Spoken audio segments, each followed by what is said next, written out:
এই সরকারের আরেকটা অনেকগুলো দুর্বলতা আছে, তাদের তো অবশ্যই কিছু ভালো দিকও আছে।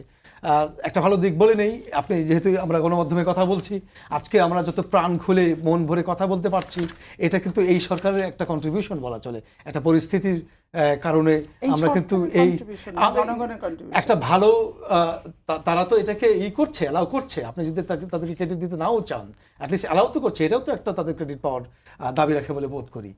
দেখুন, তাদের আরেকটা হচ্ছে, আপনি যেহেতু সরাসরি জনগণের প্রথাগত ভোটের মাধ্যমে ক্ষমতায় আসেন নাই, আপনারা তারা অবশ্য দাবিও করেন না তারা ক্ষমতায় এসছে, তারা বলে দায়িত্ব গ্রহণ করেছে। তো যেটাই বলুন না কেন, আপনি নিজে স্বপ্রণোদিত হয়ে আপনারা নিজেদেরকে অ্যাকাউন্টেবিলিটির মধ্যে নিয়ে যাবেন।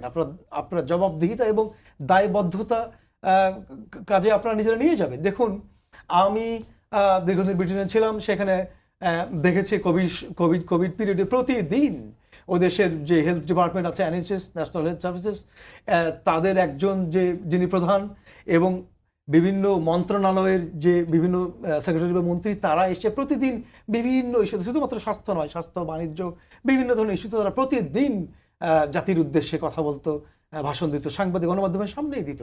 তো বাংলাদেশে কি এমনটা করা যেত না যে বিভিন্ন ডিপার্টমেন্ট, মিনিস্ট্রি যেগুলো আছে, যারা উপদেষ্টাগণ যেগুলো আছেন, তারা সপ্তাহে একটা দিন থাকবে যে দিনগুলোতে মানুষ, জাতি ওয়েট করবে যে আপনি এই গত সপ্তাহের আমলনামা আমাদের সামনে হাজির করবেন, আপনি কি কি ডেভেলপমেন্ট আছে, কি কি চিন্তা আছে, এগুলো আপনি শেয়ার করবেন। দেখুন, ওয়েস্টমিনিস্টার ডেমোক্রেসির কথা আমরা বলি, ওয়েস্টমিনিস্টার পার্লামেন্টের মডেল আমরা ফলো করতে চাই বা করি।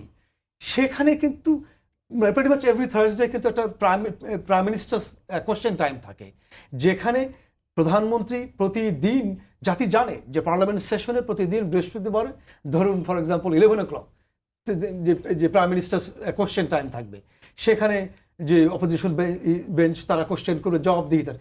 বাংলাদেশে কি এরকম করা যেত না যে প্রতিদিন উপদেষ্টা একটা একটা করে মন্ত্রণালয় বা এক সপ্তাহ অন্তর বা 2 সপ্তাহ অন্তর তারা এসে জাতির সামনে বলবে যে আমার এই সংকটগুলো আইডেন্টিফাই করেছি, আমার এই হচ্ছে অ্যাকশন প্ল্যান, আমি এতটুকু করতে পেরেছি, এতটুকু পারি নাই, আমার ডিপার্টমেন্টে এই দুর্নীতি বন্ধে, চাঁদাবাজি বন্ধে বা এই বিশৃঙ্খলা বন্ধে আমি এই কাজ করেছি, আমার এই প্ল্যান আছে। তাহলে তো জাতির সামনে পরিষ্কার হয়ে যায়।